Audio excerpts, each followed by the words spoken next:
Christmas Evans, o João Bunyan de Gales, 1766–1838. Seus pais deram-lhe o nome de Christmas porque nasceu no dia de Natal, Christmas em inglês, em 1766.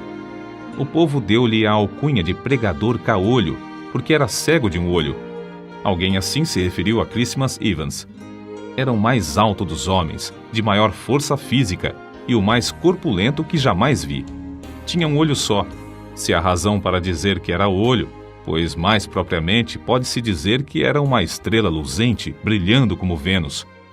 Foi chamado também o João Bunyan de Gales, porque era o pregador que, na história desse país, desfrutava mais do poder do Espírito Santo.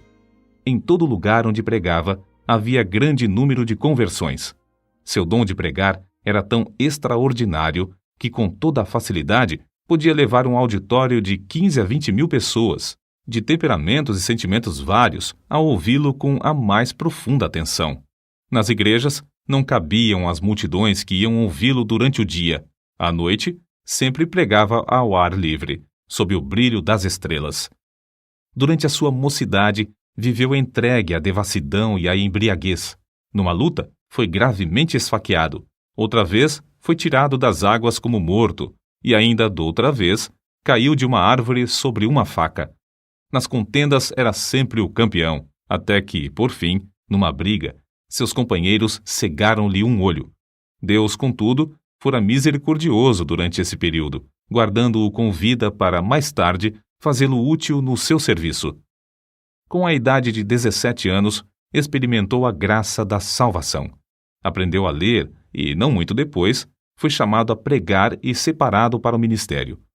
Seus sermões eram secos e sem fruto até que, um dia, em viagem para Mindward, segurou seu cavalo e entrou na mata, onde derramou a sua alma em oração a Deus. Como Jacó em Peniel, de lá não saiu antes de receber a bênção divina. Depois daquele dia, reconheceu a grande responsabilidade de sua obra. Regozijava-se sempre em espírito de oração e surpreendeu-se grandemente com os frutos gloriosos que Deus começou a conceder-lhe. Antes dessas coisas acontecerem, possuía dons e corpo de gigante.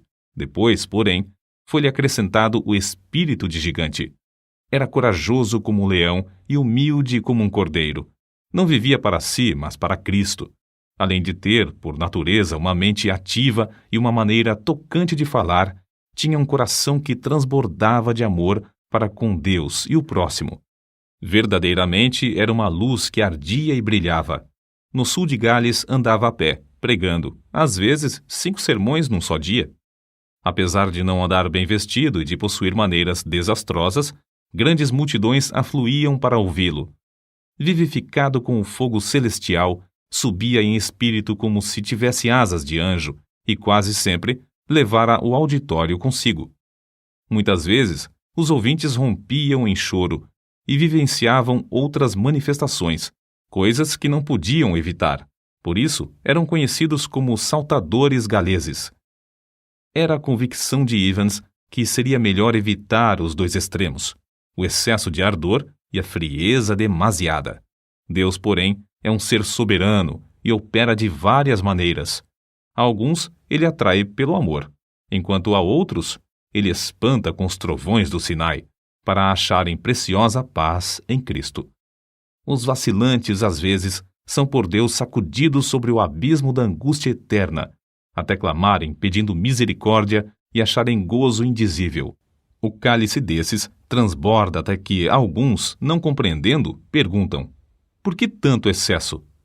Acerca da censura que faziam aos cultos, Evans escreveu: admiro-me de que o gênio mau, chamando-se o anjo da ordem, queira experimentar tornar tudo na adoração a Deus em coisa tão seca como o Monte Gilboa.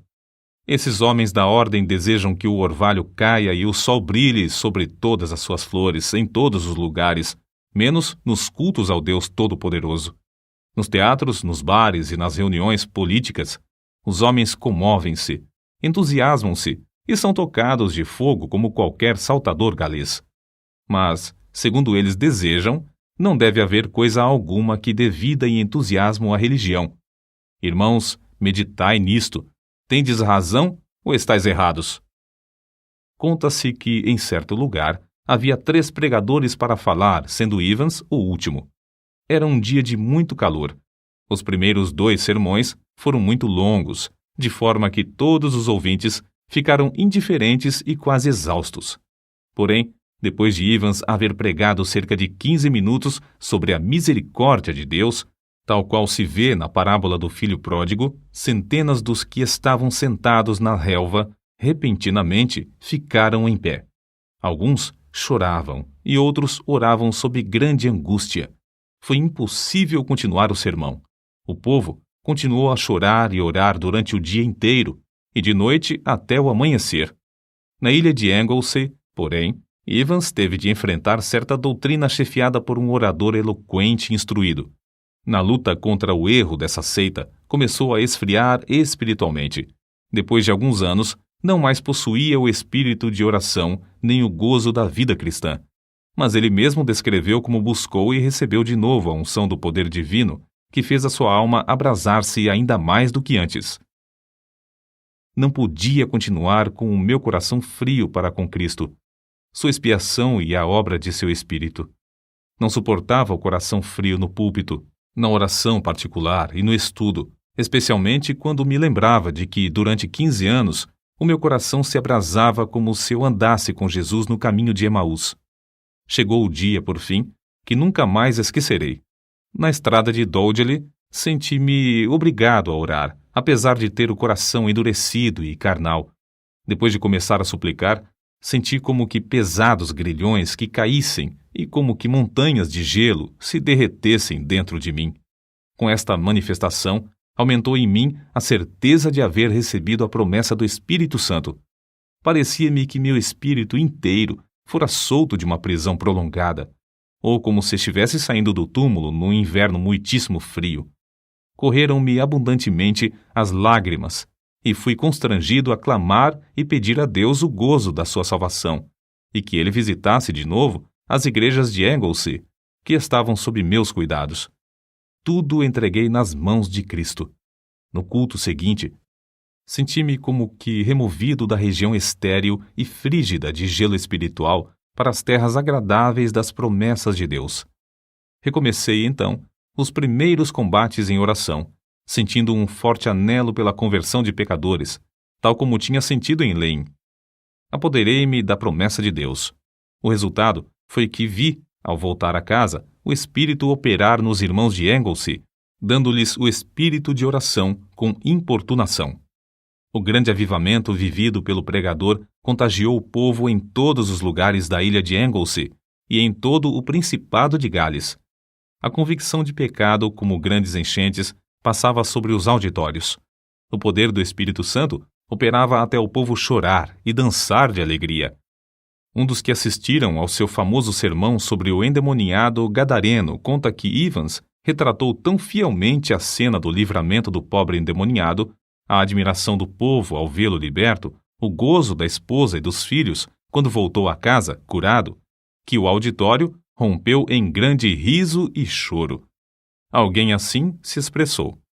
O lugar tornou-se um verdadeiro boquim de choro. Juízes, capítulo 2, versículos 1 ao 5. Outro ainda disse que o auditório ficou como os habitantes de uma cidade abalada por um terremoto, correndo por fora, prostrando-se em terra e clamando a Deus. Não semeava pouco, portanto colhia abundantemente.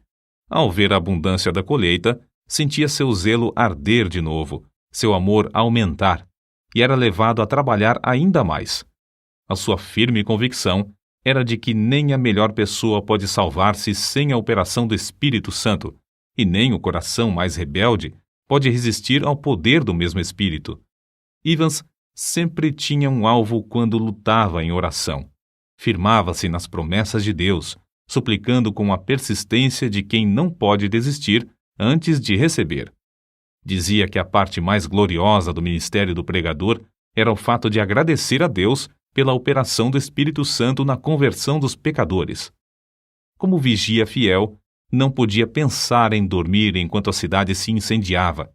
Humilhava-se perante Deus, agonizando pela salvação de pecadores, e de boa vontade gastou suas forças físicas e mentais na fala de seu último sermão, sob o poder de Deus, como de costume. Ao findar, disse: Este é meu último sermão. Os irmãos entenderam que se referira ao último sermão naquele lugar. Caiu doente, porém, na mesma noite. Na hora da sua morte, 3 dias depois, dirigiu-se ao pastor, seu hospedeiro, com estas palavras: O meu gozo e consolação é que, depois de me ocupar na obra do santuário durante 53 anos, nunca me faltou sangue na bacia. Prega Cristo ao povo. Então, depois de cantar um hino, disse: Adeus, adeus. E faleceu. A morte de Christmas Evans foi um dos eventos mais solenes de toda a história do Principado de Gales. Houve choro e pranto no país inteiro. O fogo do Espírito Santo fez os sermões desse servo de Deus abrasar de tal forma os corações que o povo da sua geração não podia ouvir pronunciar o nome de Christmas Evans sem ter uma lembrança vívida do filho de Maria na manjedoura de Belém, do seu batismo no Jordão, do jardim do Getsêmani, do tribunal de Pilatos, da coroa de espinhos, do Monte Calvário, do Filho de Deus imolado no altar, e do fogo santo que consumia todos os holocaustos, desde os dias de Abel até o dia memorável em que esse fogo foi apagado pelo sangue do Cordeiro de Deus.